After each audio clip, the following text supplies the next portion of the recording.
Hello everyone, সবাইকে কেমন আছো? আশা করছি সবাই খুব ভালো আছো, আমিও ভালো আছি। সকালের আশেপাশে কাজগুলো কমপ্লিট করে একটু নিজেকে সময় দিতে হয়, তাই একটু ব্যায়াম করে নিলাম।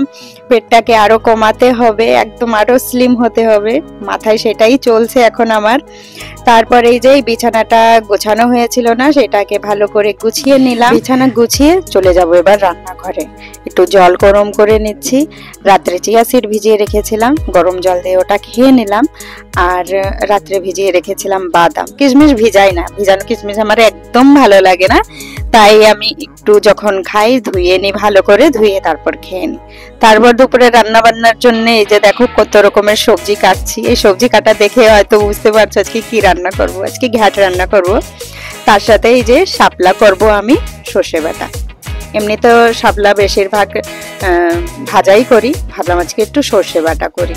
তো লবণ দিয়ে মাখিয়ে রেখে দিয়েছি, এতে কি হবে শাপলার যে এক্সট্রা জলটা আছে ওটা ঝরে যাবে। যেহেতু শাপলার সর্ষে বাটা করবো, তো একটু সর্ষে বেটে নিচ্ছি। সর্ষের মধ্যে একটু লবণ, হলুদ, একটা কাঁচা লঙ্কা দিয়ে বেটে নিয়েছি। আমার দিদা বলতো এইভাবে বাটলে সর্ষে তিতে লাগে না, তো তাই আমিও এইভাবেই বাটি।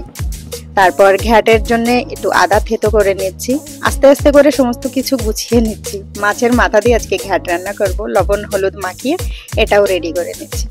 রান্না করার আগে সমস্ত কিছু গুছিয়ে নিই, না হলে আমি পারি না।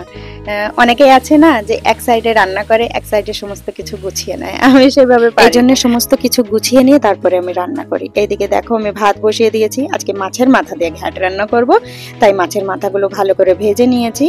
আর এখানে এই যে ফোড়ঙে জিরে, পাঁচ ফোড়ন, আদা আর শুকনো লঙ্কা, তেজপাতা এগুলো ফোড়ঙে দিয়েছিলাম। এক এক করে সবজি দিয়েছি আর ভালো করে ভেজেছি। ঘ্যাট যত সুন্দর ভাজা হবে ঘ্যাটের সবজিগুলো তত কিন্তু টেস্টি হয়।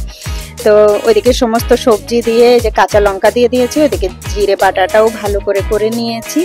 আর আজকে ঘ্যাটের মধ্যে জল দিতে হয়নি, কারণ গ্যাসের ফ্লেম স্লো করে ঢেকে ঢেকে রান্না করেছি, খুব সুন্দরভাবে গলে গিয়েছিল আর খেতে কিন্তু খুব টেস্টি হয়েছিল। লাস্টে জিরের গুঁড়োগুলো দিয়ে নাড়াচাড়া দিয়ে এই যে নামিয়ে নিয়েছি।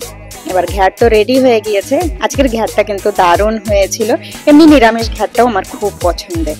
তো এখন এই যে শাপলা সর্ষে বাটা করছি। আর আজকের দুটো রেসিপি কিন্তু খুব ভালো হয়েছিল। তো তোমাদের কেমন লাগলো আজকের দুটো রেসিপি তোমরা কিন্তু জানিও। দুপুরের খাবার এই যে খেতে বসে গিয়েছি। পূজা পনির ভুর্জি করেছিল, ডাল করেছিল। তো আজকের দুপুরের মেনুটা দারুণ ছিল। চলো ফিরে দেখা হবে, ফিরে সবাই ভালো থেকো।